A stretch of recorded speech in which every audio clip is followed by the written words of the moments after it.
Rarotonga. Probably, most of you wonder where is the island located. For us, it was the same. First, we bought tickets, and only then we start doing a research about this island. Some people call it a paradise. Others consider it the most beautiful island in the world. And a third compares it to Hawaii 50 years ago. Here we stayed for a week and formed our own opinion. So what we found here and what were our disappointments in this island?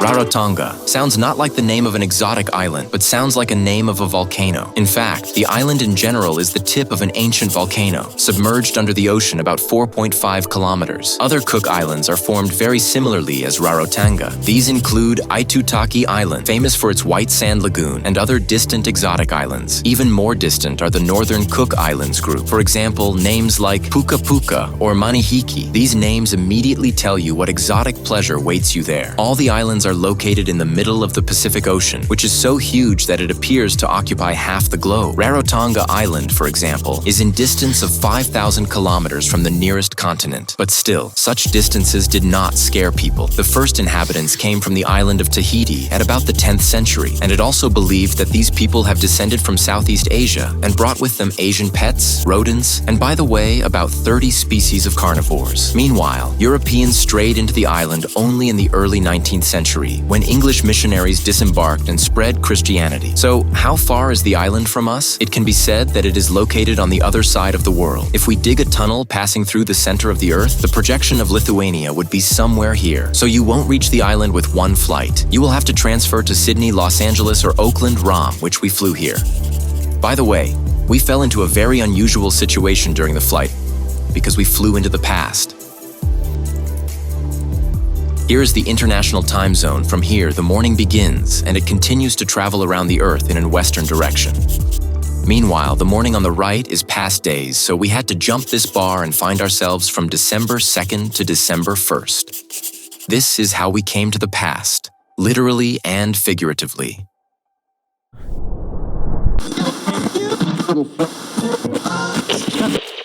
Good morning, dear listeners of Rarotonga Radio. Today we have a wonderful day again. The birds are singing again. The palm trees are swaying. Bees and butterflies flying. Roosters sing again, announcing the beginning of the day. But today we will talk about the dog.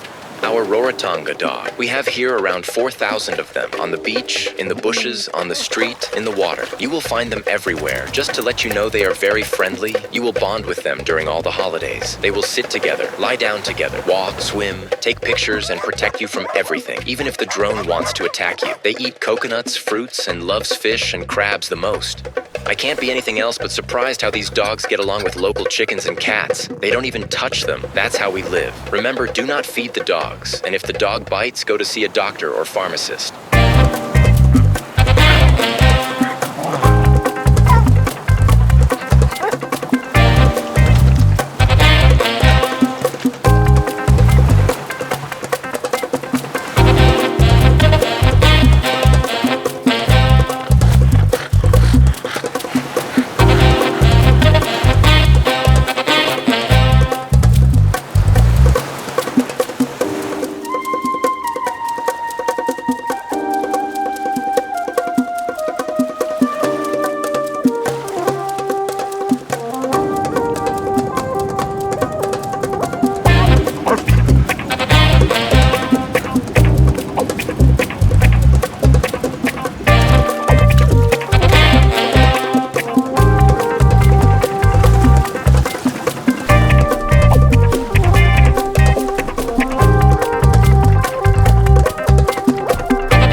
Rarotonga is a small but still the largest island in the Cook Islands. Here live the majority of the population, about 14,000 people. The international airport is located in the north, and the capital Avarua is next to it. But the biggest feature of the island is found on the other side of the island. It is Muri Beach with its impressive lagoon, surrounded by small sand islands. Ocean waves bounce off a coral reef, making the lagoon calm. Its width in the south is about 100 meters. As you approach the north, it gradually narrows, and the lagoon near the capital disappears altogether. The island is small, and you can go around in less than an hour. Crossing the island is possible only on foot, through the jungle and steep slopes. Hikes through the jungle should be well organized. Here it gets dark very quickly, and believe me, it is very dark. It is a perfect place for stellar observers.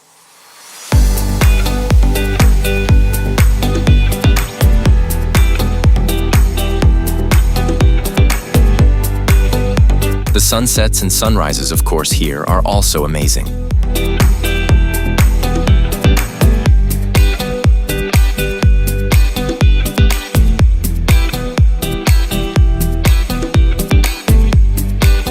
So, how we were doing here? We landed at a very primitive airport where we were greeted by a singer and revenue officers trying to pretend being serious.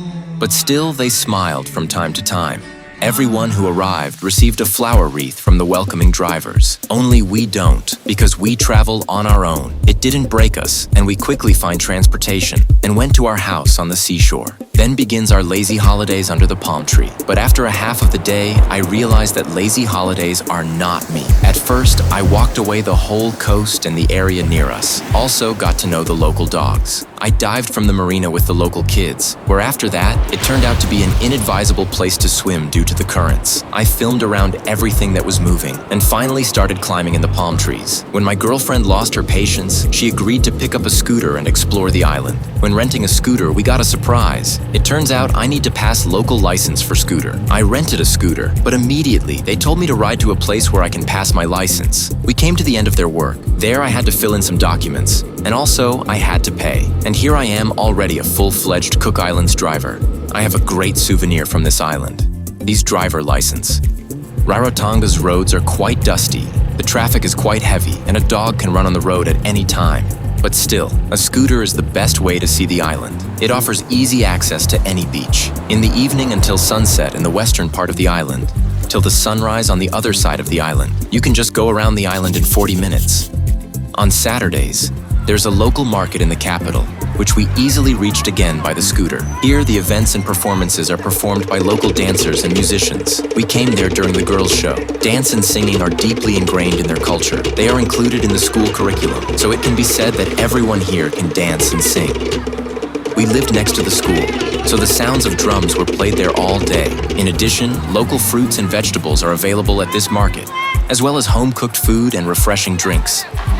When it comes to food, the prices in the local cafes are very high and there are only few of them. Tourists usually go for meals at the food market next to Muri Beach. The prices here are quite affordable and food is delicious.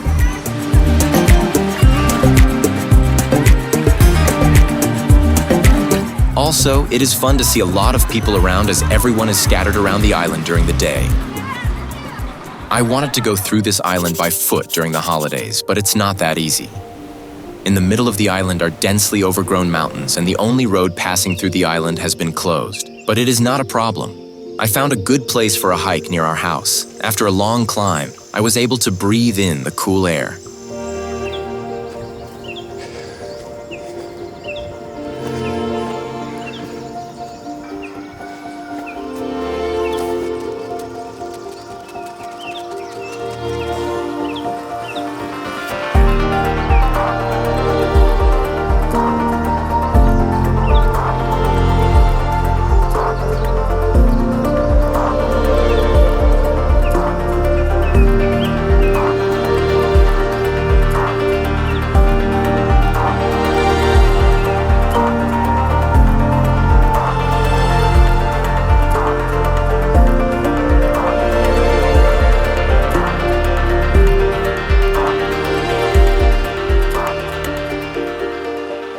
In the second half of the holiday, we headed to Muri Beach. We were lucky because we got a better house than we booked. It was at this point that we understood why this island is high valued. We could enjoy the pleasures of the water using a kayak we swim to an uninhabited island and felt like the Robinson.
However, this island may be amazing, but still we wondered what made it better than other exotic islands.